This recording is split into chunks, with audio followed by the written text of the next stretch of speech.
Good morning. Can you hear me? Just checking the...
So, good morning, and welcome back to our 2 days workshop. As I had the chance to mention yesterday, after a first day where the idea was to introduce the concepts and the idea and how the system dynamics methodology can be used in certain contexts, today we will delve a little bit more into the details of the methodology together with our guest speaker Pal Davidsen here. First of all, Paul, thanks for being here with us today. It's always a pleasure to see you. And surely Paul will lead us through the meadows of the methodology, and will help us build for those who are of course learning and trying to understand how to delve into the details of the methodology, some models. And I would say some interesting models which are always full of insights also for those who know about system dynamics. We will have first a general introduction to system dynamics and some examples, and I will leave this to Paul to describe what he will do today. Then of course we will have our coffee break, which is scheduled to be held at 11. We will start back at 11:30 with a presentation of cases by building a model, analyzing results, communicating insights through systems archetypes. Then we will have our lunch scheduled at 1, and we will get back to work at 2 o'clock with a hands-on session. So actually, as we're not that many, probably we can arrange to have the hands-on session directly into this room, but we can decide this later, because we also have another room available, and we can move into the other room if it's more comfortable to work with the laptops. I'm gonna now check how many we are and if we can fit into the other room altogether. As you know, that session was scheduled to be held not for students, but there are not so many students actually, so we should be able to fit into that room. We will have also another coffee break in the afternoon around 3:30, and the workshop will end at with some final remarks at 5:30 and some questions. So I will leave it suddenly to Paul. Paul, thanks. I see a nice picture here. Yes. And so it's up to you. Thanks. Well, thank you very much, Stefano. I am delighted to be here. This is going to be a one-day session, which is pretty crazy, right?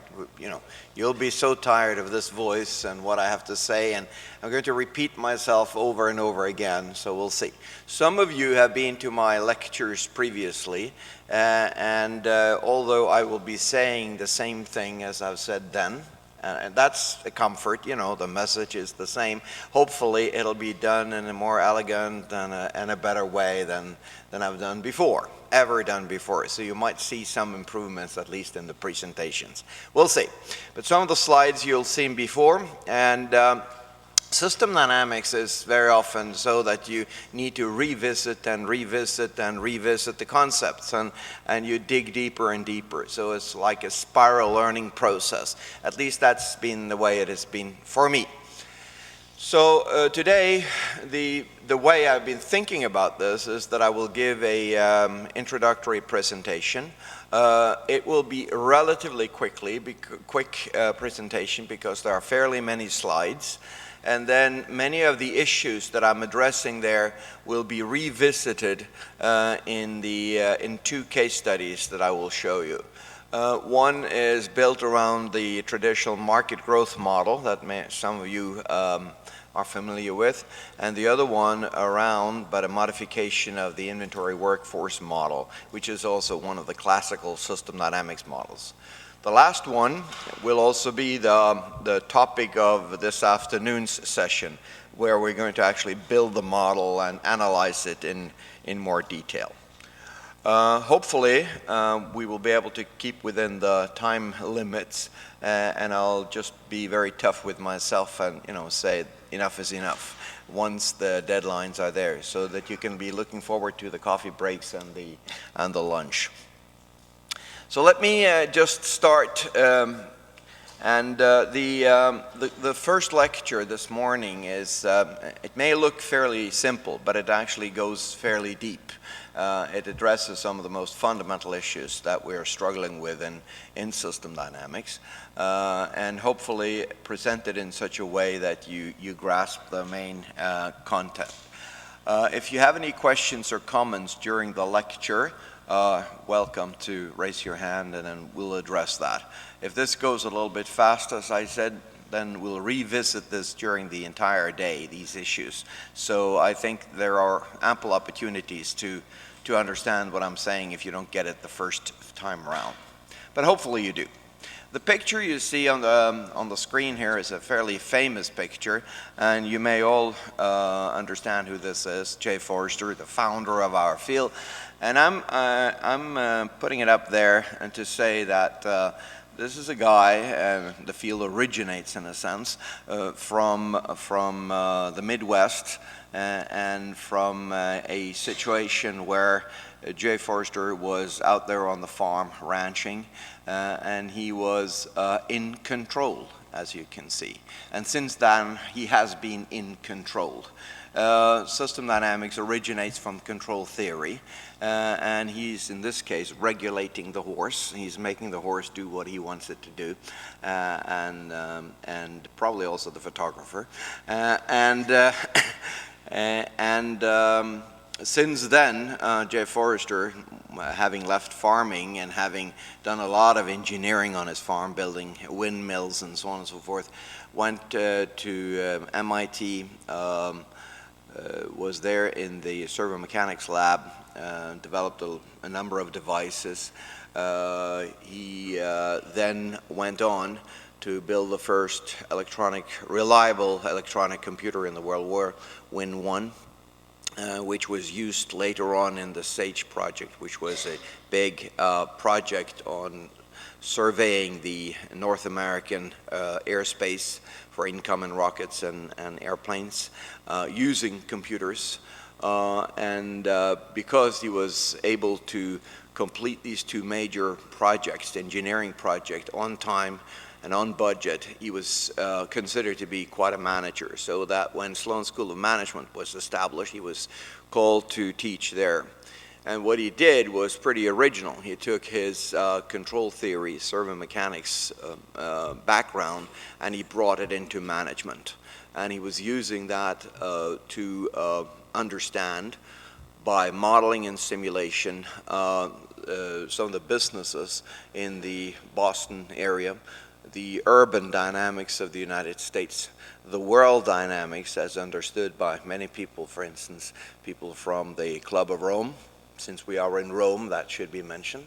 And then teaching this to a large cohort of students, which, these students went all over the world, partly in the private sector and partly in the public sector and partly in the academic sector, to spread the word of system dynamics.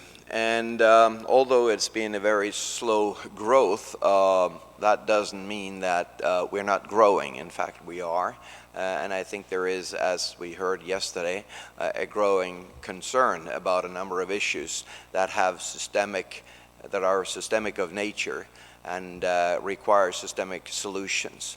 So I think the time is getting more and more ripe for the field of system dynamics. We need to rise to the occasion and develop the methods, the techniques, and the tools that are required for understanding that world. So what I'll do now is to address some of the basic concepts in system dynamics, and I might spin your head around a couple of times because some of the examples are full of feedback loops and they require that you have full attention. So that's why we're presenting this in the morning, and then after the coffee break and lunch break, we'll see. I'll spell it out in more detail so that you can follow me from in small steps, and that'll be easier in many ways. Okay, so I'm going to talk about the principles of system dynamics modeling and analysis for managerial purposes. And you do have the slideshow. This slideshow is copied as it is in your folder, so you should be able to take notes there and revisit the slideshow. I think, is it also posted on the web, right? Yeah. Yeah, good. And so will the other presentations I have. They partly are and partly will new versions be posted there. So don't worry about not having enough time to digest all the material right now. So system dynamics can be used in a number of contexts, and the way we often do is to look at system dynamics as a phenomenal tool to do knowledge elicitation. In other words, to gather information and to map information onto a single place, namely a system dynamics model.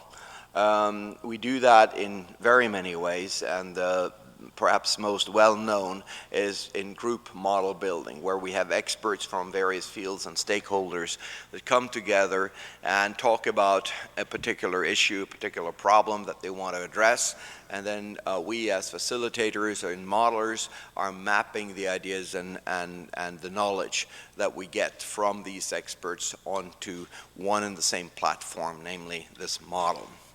That allows us gradually to get a feeling for what kind of problem we're facing. In other words, it's a tool for problem identification, and later on when we develop policies to address those problems for problem solving. Then, having sort of solve the problem in the form of formulating a policy, we have to be modest and say that very often those policies are not ideal. They may not be exactly what we need.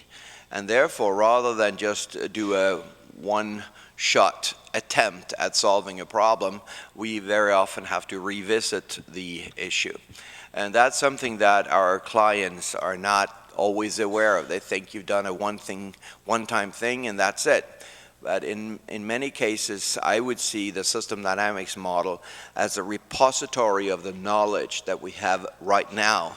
But that knowledge may develop, and therefore the model should also be developing over time.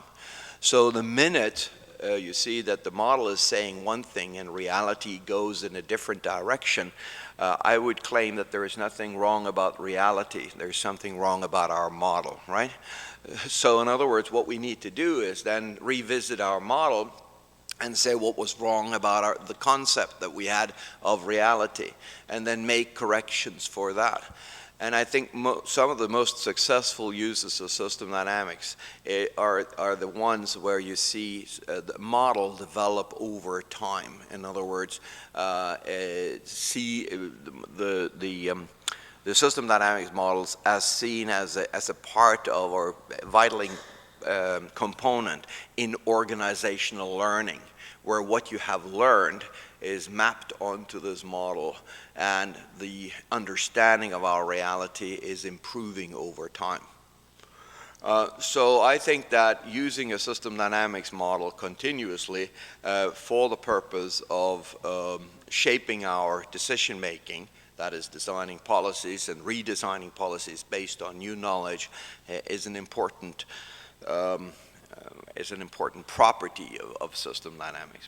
The model shouldn't just be left there and put in a vault and be seen as a sacred thing. It should be a live component in your organizational development. And then, of course, knowledge dissemination. It should not only be the people who are developing the model that know about or that has this knowledge. It should be disseminated throughout your organization, so other people should get to know it. And there are many ways of doing that. One is, and that's proven pretty successful, one is to develop interactive learning environment based on the system dynamics model that you developed, just like pilots are put into a flight simulator to learn about their airplane and to explore the properties of that airplane. You should do the same with organizations. You should teach people to know about the organization and its context, the market, and so on and so forth, using these models. Okay, so the typical thing in system dynamics is that we distinguish between events, what hits the headlines and the newspapers and television, the behavior, the underlying behavior that leads to these events, and the underlying structure that governs that behavior and creates that behavior. So very often we look at the events as symptoms, the behavior is dynamics, things that develop over time, and the structure as the underlying causes or mechanism that creates this behavior. Now, decision making per se is very often oriented towards the event and the behavior. It is a reactive mode of making decisions based on policies, decision rules that you have developed. And when a pilot is piloting an airplane, he's reacting to what's happening in the environment, and with the knowledge, with the procedures, policies that are in place, he is able to manage this airplane, very often also automatically through autopilots. And then the question is, where is our place? And our place is in this relationship between structure and behavior that I also talked about yesterday, namely in designing policies that are based on an understanding of how these mechanisms, how this structure is working to create the kind of behavior that we are observing that leads to the events eventually. So in other words, policy design is the foundation for decision making, and that's a relationship between these two levels. Decision making takes place all the time. Policy design should also take place more or less all the time, but maybe with a slower pace and based on an understanding of a structure that hopefully doesn't change all the time. So in other words, we're going to concentrate on the policy design issue. And in an organization such as a business, you have a lot of policies. So for instance, you have a sales policy, you have a marketing policy, you have an acquisition policy, you have a personnel policy, you have a financial policy, you have an inventory policy, you have a production policy, you have a personnel policy. Okay, and in the government, I don't want to mention all the policies that are in place there, but you can just look at the various ministries and you'll find out, there are policies for all kinds of policy arenas. And the typical thing is that you have a manager who sees to it, hopefully, that these policies are coming through. The problem, both in government and in organizations, is that these policies are not very well balanced very often, right? So here's a typical example. You have company, and it hasn't been performing very well. The sales have been sluggish, and now a new manager, this guy, is coming in, and he wants to turn the whole thing around. So what is he doing? He's going in there and doing an enormous sales effort, and sales are flourishing, and then the organization gets very frustrated because we don't have finished goods. We can't sell it right now. We're in trouble here. And well, can't you produce it? We don't have raw material, and we certainly don't have the people required for that. So this guy is creating problems for the organization, even though it was a very good intent. What this leads to is, of course, enormous lead times. You're not able to deliver to the customer. You develop a reputation in the market that says, this company can't deliver, so we go to somewhere else. And it's his fault, right? He did it to us. So in other words, if you have a policy that is not well tuned with the production policy, with the acquisition policy, with the raw material policy, and so on and so forth, you may be in the danger of destroying the company. And we don't want that. So in other words, what we do in system dynamics is to try to balance these policies. So that is strategy development. We develop a strategy which consists of a lot of well-balanced policies that work well together. And these policies are then governing the decision-making within each of the parts of the organization. Now, that's my view of this. And what it means is that we need, in a system dynamics effort, very often to be fairly comprehensive. And we should not fare going into from one arena, from one policy area to another one, to cross disciplinary boundaries, organizational boundaries, sectorial boundaries, and so on and so forth. We should just pursue the causal relationships, which may bring us from one field to the other, from one policy arena to another one.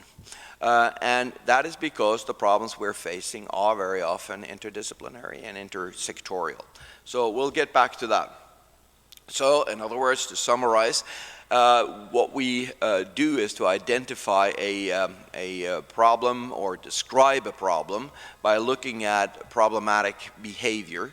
We want to identify the underlying structure that governs that behavior, that creates that behavior. We want to identify a new structure. We want to find new ways of doing things so that hopefully that generates the goal behavior, the desired behavior we have. In other words, in this case, a more smooth behavior. And of course, all of this is a hypothesis and development and hypothesis testing. So we use a scientific approach both in finding a model that explains current behavior, the problem behavior, and finding policies or modifications of that structure that generates a better behavior. And it would be nice if we just push a button on a computer and say optimize the fits between reality and our model, or push a button and say find the optimal policy. In nonlinear feedback systems, unfortunately, that's not the way it works. Very often we have to develop an intuition about what's going on out there to explain what's going on, and we have to develop an intuition based on an understanding of our model, of where we can intervene, how we can intervene, what it costs to intervene, and how balanced those interventions should be in order to solve our problem. So I said that system dynamics is a multi-oriented, a problem-oriented, multidisciplinary or multi-sectorial approach. And it very often covers a lot of different subjects. So my favorite example is that you're in a Norwegian fjord. You know what a fjord is, right? So mountainsides that come down like this, and then there is a very deep fjord. And you have farmers along that fjord. Those farmers typically have one good neighbor and one bad neighbor. I'm sure this is true all over the world. You have a good neighbor and a bad neighbor. So there is this family who's always been very progressive, and they find out that farming is, it's not a sustainable activity here. So we need to do some fish farming in the fjord. So they develop a fish industry. And of course, the bad neighbor has for 300 years been extremely envious about this very progressive family and always created problems for them, all kinds of stuff. So also this time. So what they do is then to, put too much manure on their fields, and that runs off into the fjord and creates major problems for the fish farming, right? And they do so for 3 years until the entrepreneurial neighbor says, well, you got to do something about it. And so let's look at the entire problem here. It deals with physics, right? Runoff. It deals with biology, how the fish is reacting. It deals with economics. It deals with law. It deals with, and you can, one subject after the other you can bring in. That's what I was going to say, that, eventually this is an anthropological issue. The feud has been going on for 300 years. So now we come there and think we can fix it with, some lawyers or something. Well, it's not as easy as that. So in other words, this shows you that, yes, there is a cultural issue here as well. And much of this is difficult to capture in the system dynamics model. But, having a discussion about this conflict over such a model might lose up some issues that have not been identified before. For instance, the entrepreneurial neighbor could begin to invite the other neighbor to be part of this activity. And maybe the son of that neighbor says, well, father, it's not too bad. Maybe we should do the same, typically problems, and that's my key issue here, are very interdisciplinary. Problems do not respect the boundaries we have in universities and in administrative units. So the question is, what is then system dynamics? Well, system dynamics is to identify, understand, and utilize this relationship between structure and behavior in complex dynamic systems. To recognize that the structure creates a behavior, and that the behavior feeds back through what was, you could originally perhaps look at as the parameters that determines the relative importance of the structures that are there. In other words, it sort of changes the relative importance of structural components, and in a simple manner we can say it creates a new structure. Some structural elements are no longer important. Other structural elements are of key importance in explaining new behavior. So we exemplified that yesterday, and we'll go into other examples today. Now, what I will do right now is to address the issue of complexity. So there are many words and many concepts of complexity. The ones that I will address here are accumulation processes, which creates delays, feedback, and nonlinearities.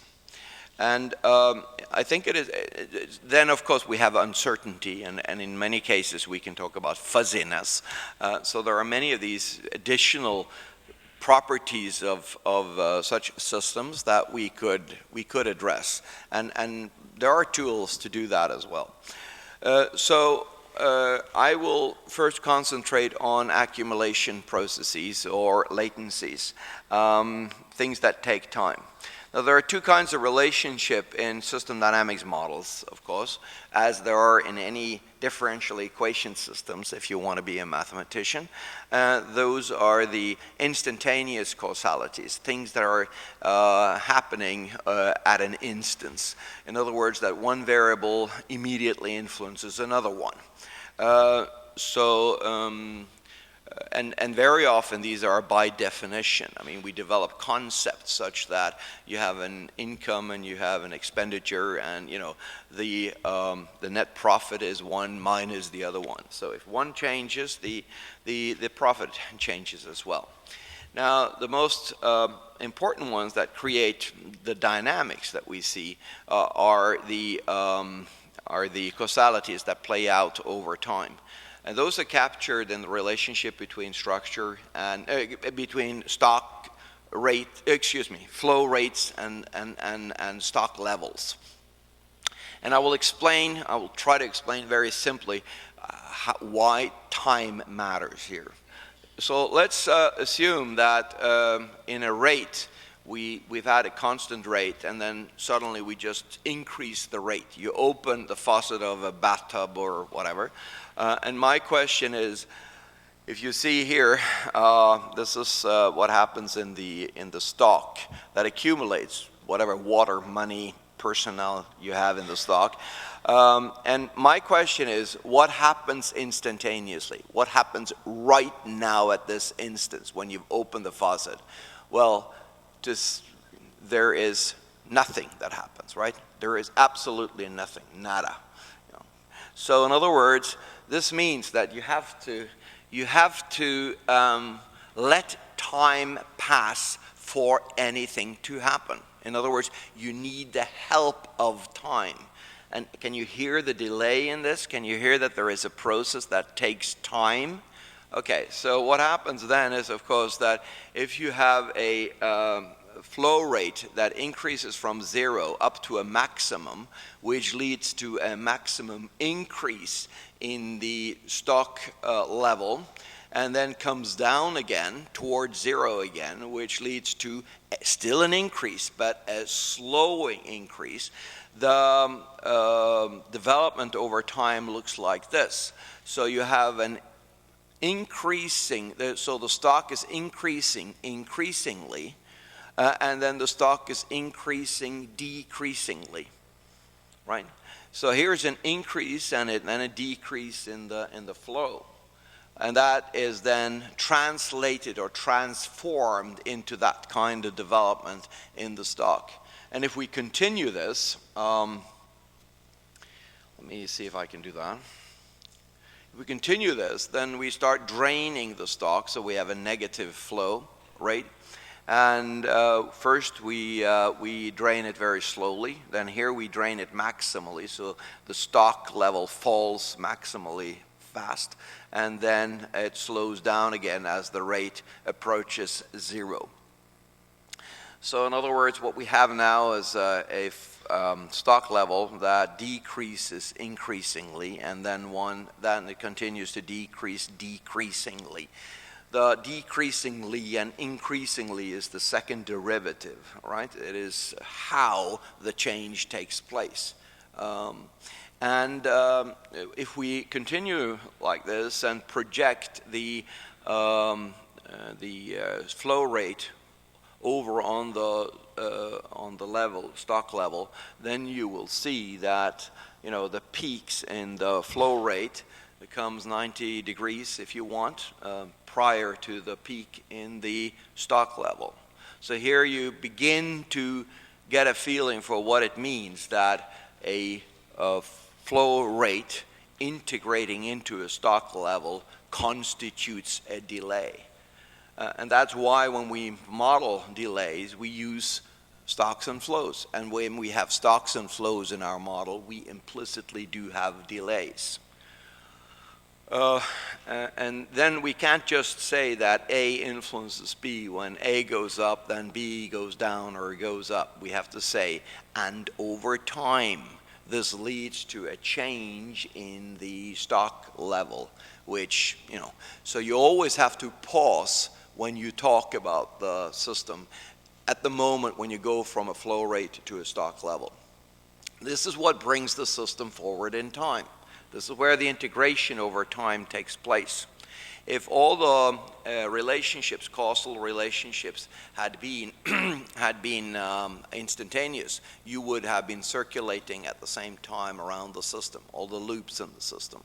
And the way I often explain this is, if this is a table that constitutes a time, a particular time, and time goes up to the sky here, so it progresses this way, then, you know, A influences B, which influences D, which influences C, and now we come to an integration. Eventually will increase D, which will influence A, which will influence B, and so on and so forth.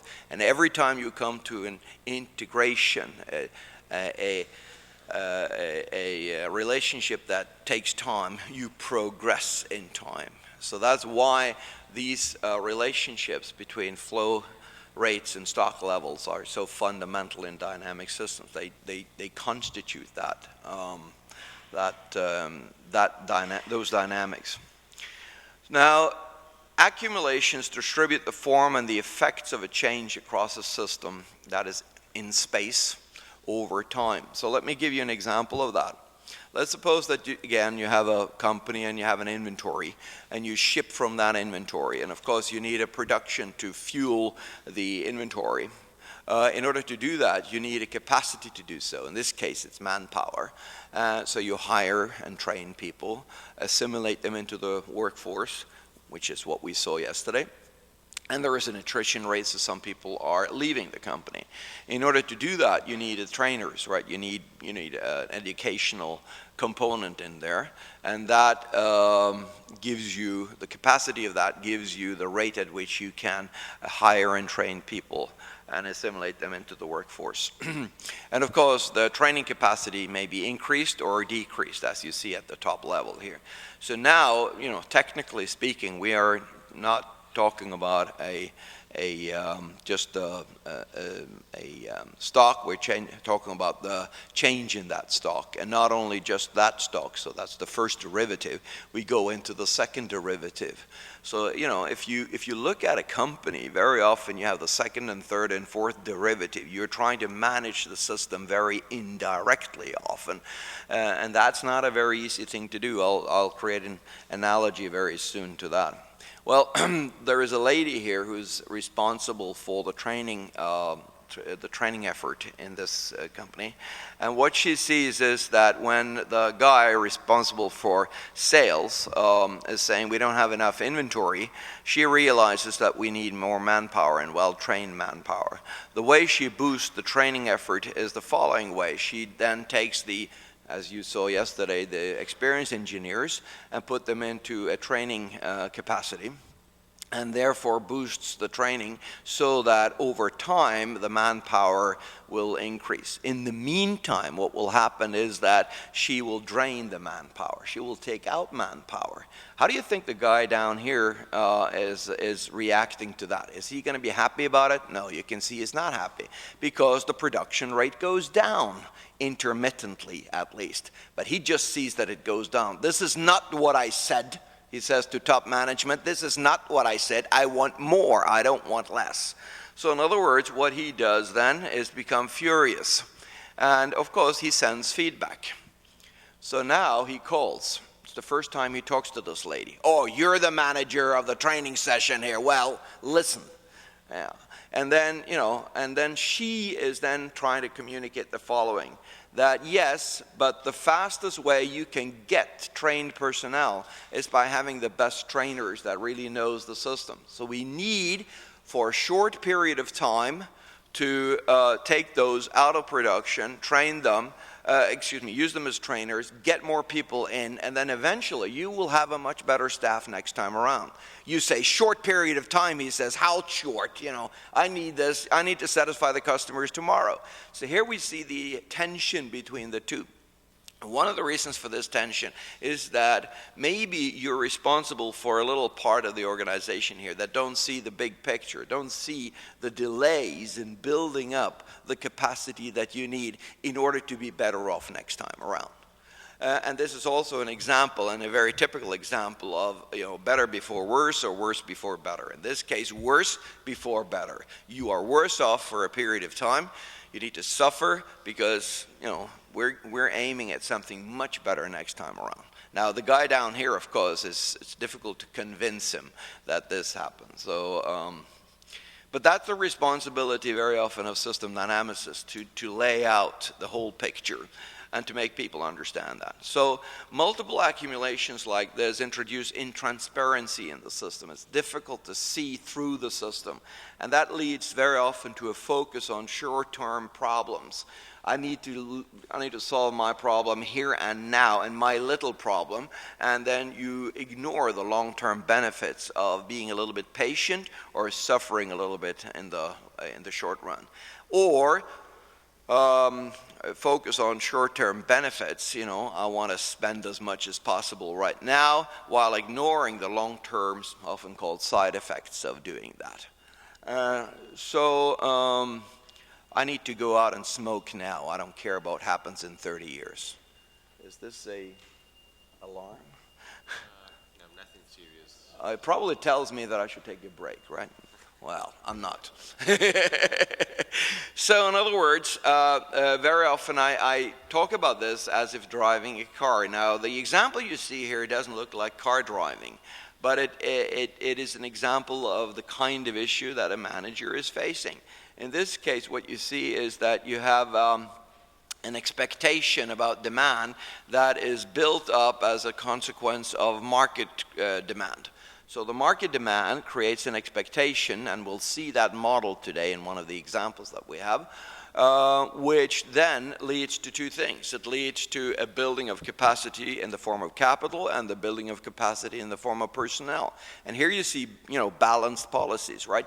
You don't need personnel when you don't have capital. You don't need capital when you don't have personnel. So we need to build up the personnel policy and the capital acquisition policy needs to be somehow balanced. In tune. Those two, the two capacities leads to production, which leads to a build-up over time. So we now got a lot of time constants here that determines how the system develops, and inventory. And the inventory then makes you ready for shipments, right? Which is to satisfy the demand. Now, because of all the delays and the complexities here, this is just like driving a car, but not just any car. And now you'll understand why cars are so phenomenally well designed. Suppose that you have a car which when you turn the steering wheel to the right, it takes 12 seconds before the car reacts. And then when you do it the other way, it takes about 8 seconds. And then when you pull the brake, it takes 24 seconds before the car starts breaking down, and then or stopping, and then the accelerator works fortunately after 4 seconds, so that's not too bad. If you do the shift, then it takes, you know, different time delays depending on whether you go up or down and so on and so forth. And by the way, the mirror is such that you hardly see what's happened before because it's broken, and the windshield is very muddy, so you hardly see what's happening in the future here, right? Now, imagine driving such a car. It takes an enormous amount of training. Well, managers are facing exactly that. You know, if I push this button, it takes a long time for things to happen. If I push this, it'll happen immediately. If I talk to this guy, he reacts now, and then, you know, when I talk to this guy, I know it'll take forever for him to react. You know, so in other words, there are lots of delays, and there are lots of avenues through which my signals are traveling through the system. And the issue is that I need for this signal to meet that signal at the right time, at the right place. How do I accomplish that? If you look at a hospital, for instance, there are lots of logistics happening there. You need, in order for a patient to be treated, you need the patient there. And by the way, in the right room, so you need the room. You need the right equipment in that room. You need a doctor there, you need a nurse there, you need papers there, and the computer should be working. You know, can you imagine? Everything needs to be at this place at the right time. And if not, the doctor is just walking out again and say, you know, I can't work here because, you know, I don't have the right equipment. I don't even have the patient. Where is the patient, right? So in other words, what we need to do is to create a system of coordination that takes into consideration the kinds of delays that we're talking about here. Okay, so why don't we take a 2-3 minutes break? Just stretch your legs and, you know, revigorate yourself, and then we will address, continue a little bit with delays, not very much, and then we'll address feedback and nonlinearities. 2 or 3 minutes, just, All right. Everybody stand up and raise your hand and put them down.